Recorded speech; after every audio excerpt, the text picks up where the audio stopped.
Bonjour à toutes et à tous, j'espère que vous allez bien. Je suis heureuse de vous retrouver aujourd'hui dans Histoire de vie, le podcast produit par RBK Media. Et aujourd'hui, je suis avec Katia Grisanzio. Bonjour. Bonjour Rebecca. Dans ta boutique. Atelier oui. Boutique. Et aujourd'hui, on va revenir un petit peu sur ton parcours et sur cette marque que tu as créée, Elle Songe. Alors d'abord, pourquoi Elle Songe? Enfin, quel est que signifie Elle Songe? Eh bien, Elle Songe, pourquoi? Parce que je cherchais des mots qui me ressemblaient. Et il est vrai que j'avais un mode de pensée très en mouvement tout le temps, qui ne s'arrêtait jamais. Et du coup, eh bien, j'ai pensé à Elle et Songe et j'en ai fait un mot. Et c'est ce qui me ressemble le plus. Pourquoi? Parce que j'ai un mode de créatif et de pensée tout le temps. Tout le temps au mouvement. Tout le temps. Tu es une vraie artiste. Ouais, c'est ça. Alors justement, quelle petite fille tu étais? Est-ce que tu étais rêveuse? Tu étais déjà créative? Raconte-nous un petit peu. J'étais rêveuse, créative et silencieuse. J'étais dans mon coin et je faisais mes trucs, je dessinais, j'imaginais la fourmi sans pattes, la mouche sans ailes. Des fois, j'activais mes pensées par l'action et je regardais ce qui se passait. Oui, mais je me suis renseignée. Je me suis renseignée, c'était vraiment un mode créatif. Ah d'accord, c'était pas et pas serial killeuse d'animaux rampants. Et du coup, quel a été ton parcours avant de créer Elle Songe? J'ai été ça fait combien de temps que ça existe? 18 ans. 18 ans. 18 ans. J'ai été dans le domaine de la gestion, puisque j'ai fait des études de gestion au départ. Ensuite, je me suis vite échappée des bureaux. Ce n'était pas fait pour moi du tout. Pour passer...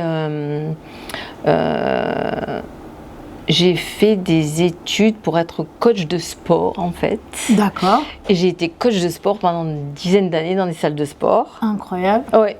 Et ça me plaisait parce que je faisais des dessins, des petits bonhommes, des chorégraphies, on créait des playlists, etc. Donc ça me plaisait bien. Ensuite, j'ai eu mon fils. Et là, étant donné que au lieu de faire de la gestion, je voulais faire les beaux-arts, moi. Donc, je me suis dit, là, je vais avoir du temps et je vais apprendre la peinture, le dessin. C'est ce qui faisait écho en moi depuis toujours. C'est ce que j'ai fait.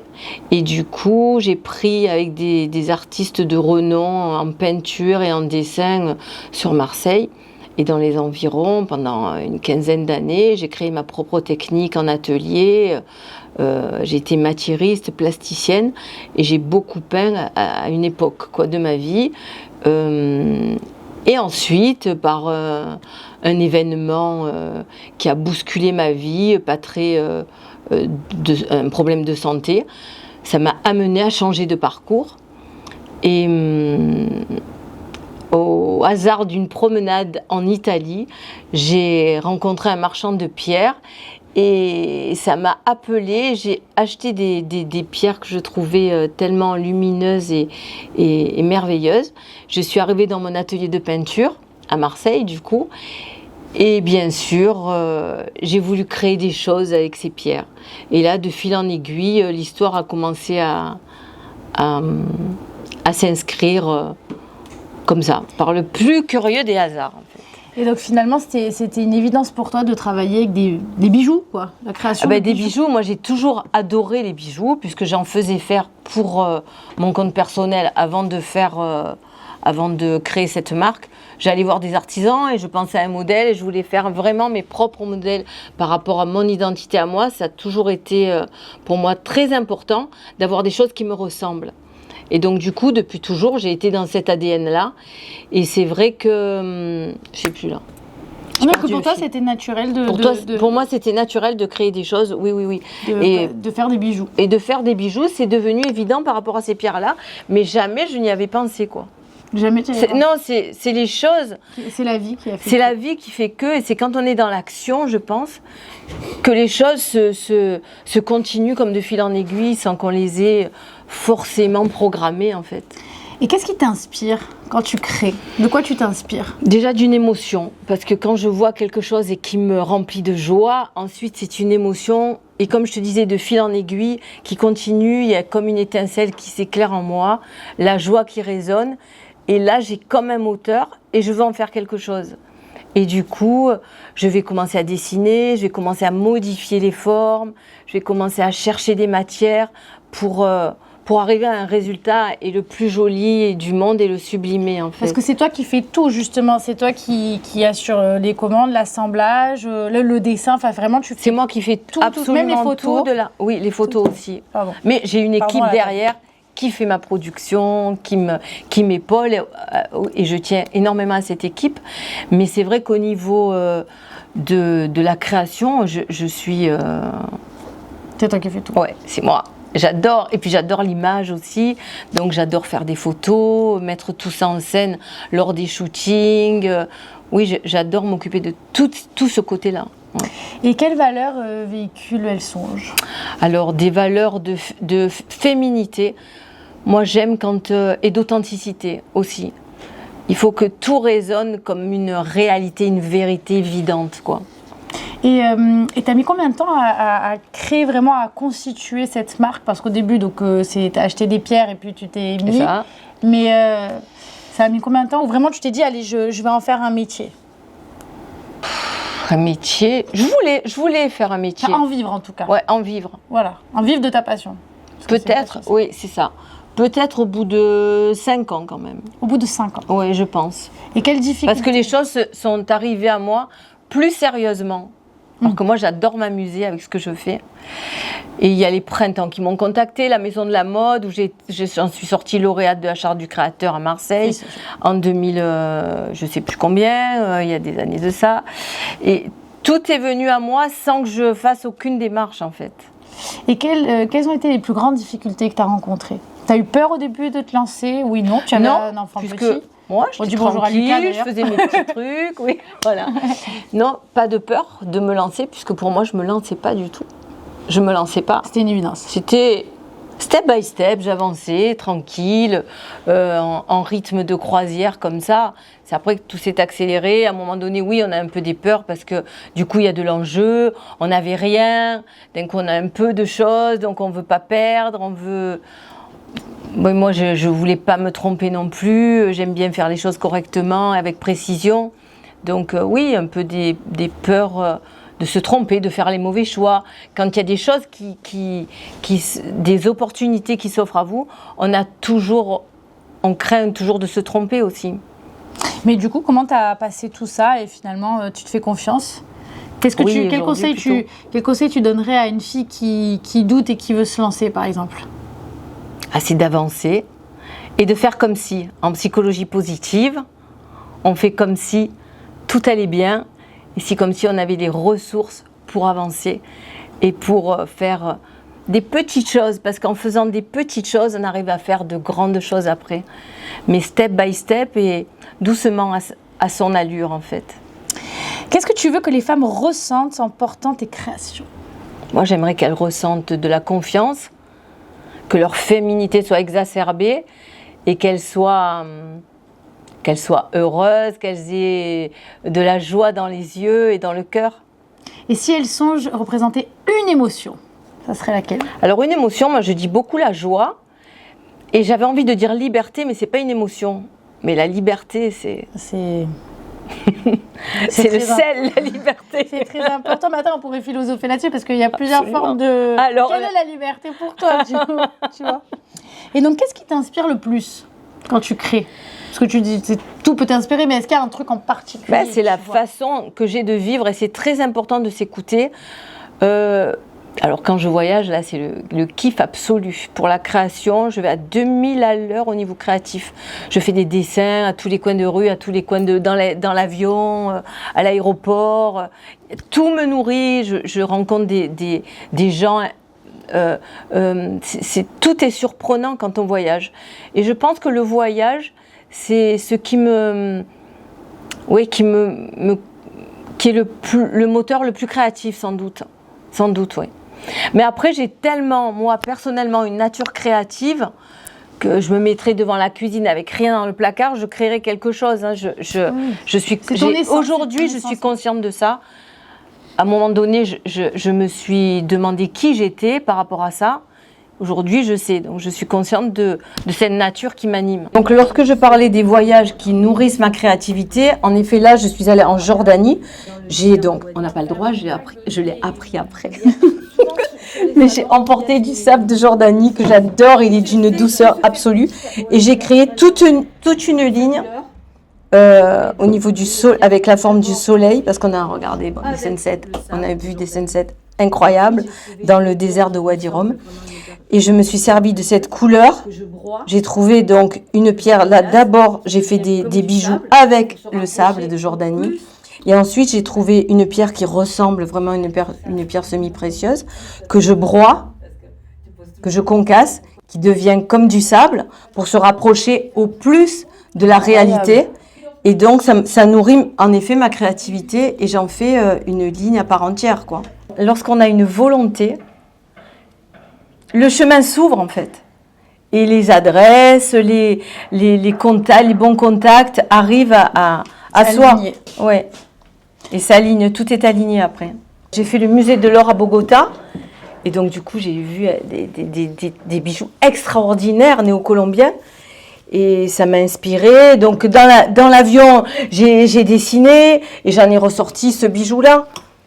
Donc, c'est vrai que les voyages, c'est quand même extraordinaire dans ce sens. Tu as déjà voulu abandonner? Oui, bien sûr. Bien sûr, par rapport à la difficulté, c'est compliqué quand on gère une entreprise parce qu'elle songe est devenue une vraie entreprise avec des équipes à gérer. Et l'humain est compliqué, il faut apprendre, il y a beaucoup de choses à apprendre et à gérer.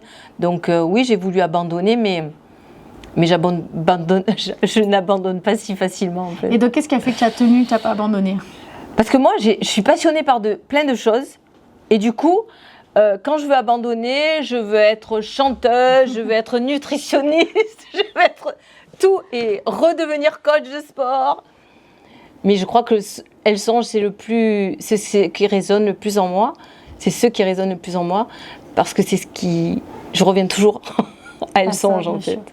Et en tant que maman, chef d'entreprise, quelles difficultés tu as rencontrées? Là par exemple, à des jeunes entrepreneuses qui nous écoutent, qui ont un bébé, un enfant petit, quels conseils tu leur donnerais pour arriver à tout gérer en fait, parce que c'est hyper dur. Mais moi, oui. je sais de quoi je parle aussi, tu vois. Moi, avec mon enfant bébé, j'étais artiste peintre, donc c'était pas la gestion d'une entreprise. Mais avec le recul, ce que j'ai, c'est de ne pas laisser sa carrière en suspens pour... maintenant, ça ne se fait plus d'ailleurs, pour élever son enfant à 1000%. Et c'est bien d'équilibrer absolument tout dans la vie, parce qu'une femme heureuse, je pense, et qui s'épanouit dans tous les domaines de sa vie, aussi bien en amour, dans son job, et elle rendra son enfant heureux, il sera le mieux éduqué du monde. Donc, équilibré. Équilibré. Selon toi? Selon moi. Hein. Ça n'engage absolument que moi. Comment transformer ces fragilités en puissance? Alors, ces fragilités, tout le monde en a. C'est d'abord de les regarder en face et qu'elles ne nous fassent pas peur, de les comprendre, de les accepter et ensuite de les transformer en action et en force en fait. Parce que les fragilités sont une véritable force au fond de nous. Je suis d'accord avec toi. Du coup, on vient à la résilience. Alors, la résilience, c'est le cœur de RBK Media. Oui. C'est quoi pour toi la résilience? Quelle est la définition de la résilience? C'est de savoir rebondir quand il vous arrive des événements négatifs et qui peuvent bouleverser une période de votre vie. C'est vrai que j'ai vécu 2 fois... Non, pas vécu, on va dire, mais j'ai traversé 2 fois la maladie et pendant ces moments-là, j'ai ressenti au fond de moi une espèce de force et de puissance à trouver, mais coûte que coûte, toutes les solutions qui allaient me rendre vivante, malgré le programme désenchanté qu'on allait me porter sur un plateau, quoi. Et j'étais d'ailleurs l'intrus de l'hôpital puisqu'on pensait que j'accompagnais les malades. Incroyable. Donc, il faut croire en soi et vraiment savoir rebondir parce qu'au fond de soi, on a toutes les ressources pour rester vivant et avancer dans la vie. On est sur cette terre pour être vivant, pour devenir la meilleure version de soi-même et de montrer au monde notre lumière. Tu vas me faire pleurer, mais c'est très beau ce que tu dis. Si tu pouvais parler à la Katia du passé, qu'est-ce que tu lui dirais? Alors cette Katia-là, je lui dirais, ça a été difficile de se réunir, déjà elle et moi, de se comprendre, de s'accepter. Et aujourd'hui, je suis quand même fière de cette audace, de cette force et de cette singularité qui nous unit, elle et moi, au présent. Et aujourd'hui, est-ce que tu as des nouveaux projets avec Elles Songent? Est-ce que tu peux nous en dire un petit peu plus ou pas? Oui, Elles Songent, je dis, une marque pour les femmes, faite avec des femmes, parce que j'ai une équipe de femmes que j'adore. Et il vient d'arriver un petit homme d'ailleurs dans notre équipe. J'ai dit, ça va un peu. Félicitations, bonjour l'homme. Mais pourquoi pas relancer une petite ligne pour hommes? Quelques Parce pièces. que là, pour l'instant, c'est que pour l'instant, c'est que femmes. On a une ligne de haute fantasy et une ligne de joaillerie. Et que pour femmes. Pourquoi pas? J'ai mon mari qui insiste, et mes amis hommes qui voudraient. Donc, pourquoi pas? Je me dis. Et ensuite, pourquoi pas faire de ce lieu un lieu de rendez-vous pour les femmes? J'aimerais bien créer un concept, en fait, de conseils pour la féminité retrouvée. Pourquoi pas des femmes qui ont traversé en effet des moments difficiles ou pas, hein, mais qui voudraient avoir des conseils par rapport à leur style, à leur carnation de peau, leur couleur de cheveux, je ne sais quoi d'autre encore, mais leur donner les conseils, pourquoi pas leur proposer les meilleurs bijoux, la meilleure couleur, la plus jolie couleur qui illuminerait leur teint et leur féminité. Ça c'est le soleil. On avait fait l'œil la saison dernière, tu vois, le collier avec les petites gouttes. En fait, à chaque fois, tu as des pièces uniques. Ouais. Tu fais pas 2 fois la même... Ah non. Voilà. Oui, bien, 2 fois, oui, quand on nous les commande, bien sûr, on en vend des quantités, mais à chaque fois... Ouais. Dans la ligne Haute Fantasy chez Elles Songent, tu vois, j'ai élaboré un émail diamanté à base de paillettes. Incroyable. Donc là, c'est vraiment la poussière de diamant sur le sublime. Et là, ce sont vraiment des paillettes qui donnent un effet diamanté aussi au bijou. Et c'est c'est l'ADN de la marque vraiment Fantasy, quoi. Cet émail, on adore. Ah bah oui, ah oui. Je vais t'amener. Ça brille. Eden. Elle va adorer. Elle va adorer. Ça brille de 1000 feux. Mais tout en étant quand même discret. Ah oui, non, mais c'est très beau. Oui. C'est hyper beau. Cette année, on a créé le papillon. Tu vois, c'est très fin, c'est très, tu vois, délicat comme travail. Bien sûr. Et tu fais tout ici? Ah, tout est ici, c'est ça, quand tu me parlais. Tout ici? Tout est ici. On est vraiment un écosystème. Et du coup, tu peux nous montrer? C'est derrière, bien sûr, je vais te montrer. Allez, on est un écosystème où on a localisé, c'est vraiment mon intention à moi, de absolument pas délocaliser la production à l'étranger et de tout faire ici à Marseille. Made in France, c'est quand même... non, mais c'est vraiment même là où on est. Oui, tout est fait ici. Donc oui, la volonté vraiment de ne pas délocaliser la production et de tout faire en amont, ici, pas en amont, de tout faire ici, de tout faire donc à Marseille. Ça permet une proximité avec tous mes artisans pour entraîner des modifications très rapides au niveau du design, un contrôle qualité rapide aussi. Il y a une réactivité... incommensurable avec ce mode-là de fonctionnement, quoi. Je trouve, parce que sinon tu envoies, je sais pas, en Inde, ça revient. Moi, je suis pour faire travailler le local, quoi. Voilà. Ouais. Donc on a vraiment un écosystème local, comme tu dis, et moi j'en suis ravie, tout en voyageant, tu vois. Mais je me verrais pas en train de faire fabriquer à l'autre bout du monde. J'aurais trop le souci, je suis trop méticuleuse et pas mal dans le contrôle, on va dire, pour donner la main à des gens au bout du monde. Et puis même au niveau éthique, je pense que c'est beaucoup mieux de faire travailler des personnes ici, localement, que... Et qu'est-ce que tu produis le plus ici? Il y a un truc, il y a une... Beaucoup de bagues. Beaucoup de bagues. C'est ma passion, hein, de toute façon. Vraiment, les bagues, c'est ta passion? Oui, c'est ma passion. Okay. Et beaucoup de bagues et de colliers aussi. C'est notre... On va l'embrasser aussi, mais... Bon, finalement, il y a tout, un peu tout qui fonctionne. Il y a un peu tout qui fonctionne, oui, c'est vrai. Et du coup, on achète en ligne ou ça se passe comment? On achète en ligne, puisqu'on a une boutique en ligne sur elsonge-bijoux.com. Et dans la France et internationalement, on est distribué dans des concept stores, dans des boutiques, des bijouteries, partout. Donc, et à chaque fois, est-ce que tu fais une nouvelle collection ou ça se passe comment? J'en fais 2, moi, puisque j'ai deux collections. Mais du coup, par an, tu fais combien de collections? J'en fais 4. 4 collections? Oui, puisque j'ai une collection en or et maintenant on a introduit le micro-diamant dans nos collections. Et j'ai une ligne fantasy aussi, donc à chaque fois, et chaque saison, donc 2 saisons dans l'année, je produis 4 collections. Mais attends, mais il faut quand même être créatif. Et c'est ce que je te disais. Non, mais t'as pas ce truc de la feuille blanche? Alors la feuille blanche, ça n'arrive pas. D'accord. Parce qu'en fait, je jongle. Moi, j'adore la photo, j'adore la musique, le piano, le ci, le là. Dès que j'ai un moment de... Oui, il y a un piano partout, ici, chez moi, dans mes maisons secondaires. Donc... Je passe d'un art artistique à un autre. Et tout ça fait qu'il n'y a jamais de creux. Parce que dès que le creux arrive, pouf, je vais vers un autre moyen créatif. Mais écoute, est-ce que tu veux ajouter quelque chose avant qu'on termine cette interview? Très intéressante. J'ai quand même pas mal dit. Oui, mais et je pense qu'il faut croire en ses rêves et les rendre réalité.